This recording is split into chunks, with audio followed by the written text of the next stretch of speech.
Hi, my name is Dr. David Smotrich, and I'm the founder and medical director of La Jolla IVF. I've been very fortunate to be practicing in La Jolla, California for the past 21 years, and I've done over 4,000 surrogate cycles in my career. We've helped patients from 95 different countries, as well as I do about 250 cycles of surrogacy every year in our clinic. I think it's very important to focus now broadly on where's the best place in the world to do surrogacy. For some patients who have certain fertility issues, or for same-sex couples, surrogacy is the most viable option to attain parenthood. A major issue, however, is to find a location in the world where surrogacy is medically safe, has legal contractual binding status, and where the LGBT community can be accommodated. The laws pertaining to surrogacy around the world are a strange patchwork of legitimately being able to do cases, to engage in surrogacy, and in other places in other countries, having surrogacy being completely illegal, and even in other places where the powers that are in control of the government just turn a blind eye to cases being done in surrogacy.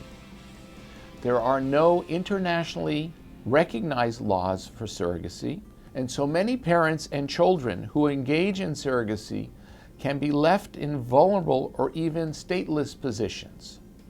Countries that were supposedly good places to go for cheaper surrogacy have fallen by the wayside. India, Nepal, Thailand, and Mexico have all banned international clients from using local surrogates. Cambodia is now trying to climb into the surrogacy bandwagon, but there are no laws governing surrogacy there, and the legal system is not at all transparent. Some countries do not outright ban surrogacy, but there is no legal framework to support it either. For example, Canada. Surrogacy laws change rapidly from country to country and vary vastly from state to state in our United States. There is nothing resembling a national consensus in the United States on how to handle surrogacy cases. There is no federal law. It leaves each state to be free to do as they wish. There are many states throughout the United States where it is illegal for a surrogate to deliver and have the child as a surrogate. In many of these different states, Arizona, New York, and many other states across the United States, the laws are such that a patient may have to adopt their own child and that the surrogate contract is not recognized. So before selecting a surrogate and selecting a state where your surrogate is going to deliver, it is imperative for you to understand and find out from an attorney from that specific state what happens when a surrogate delivers in that state. Are there documents that clearly spell out who the intended parent is? When the child is born, does the child's birth certificate have the intended parent's names on it right away? Or is there an adoption of the child that has to happen for the intended parent? While there are many states throughout the United States that are not surrogate friendly, California is the most surrogate-friendly state in the entire United States. There have been laws that have been set up to protect the intended parent, to protect the surrogate, and protect the children of the intended parents.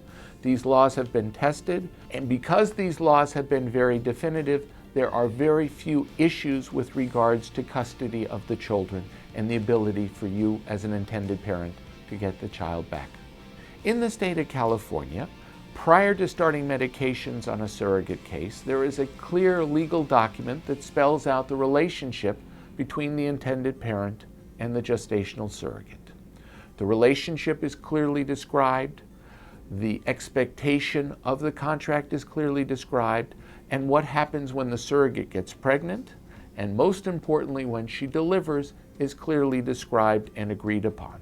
This is done even prior to us starting medications on a surrogate case, and this is the law in our state.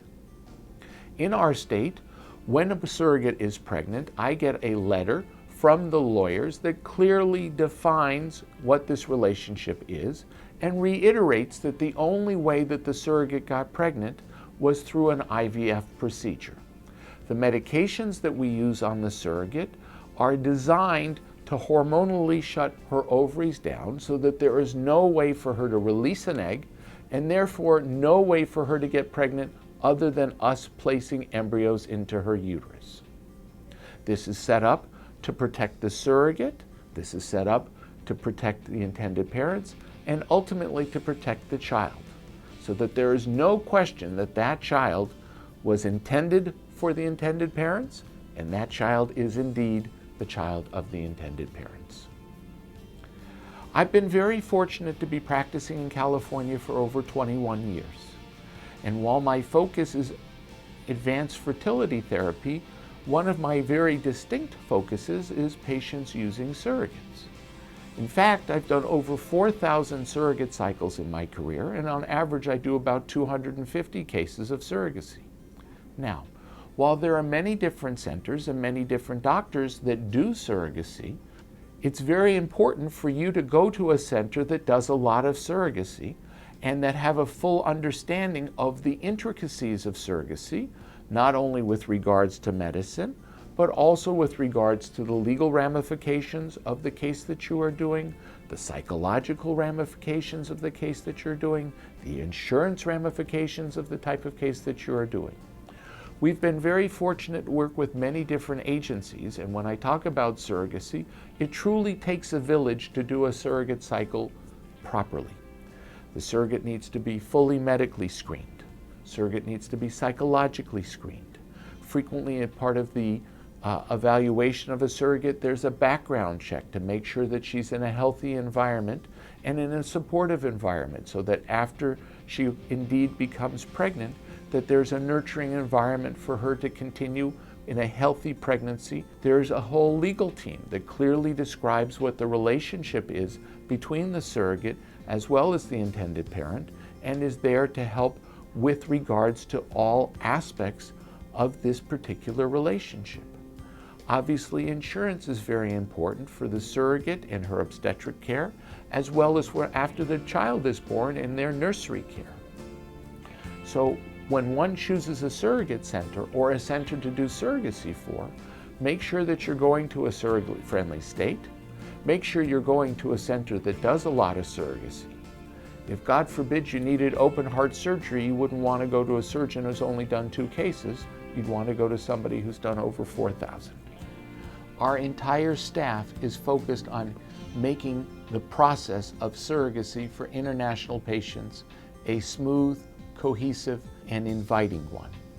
I look forward to seeing you in my office.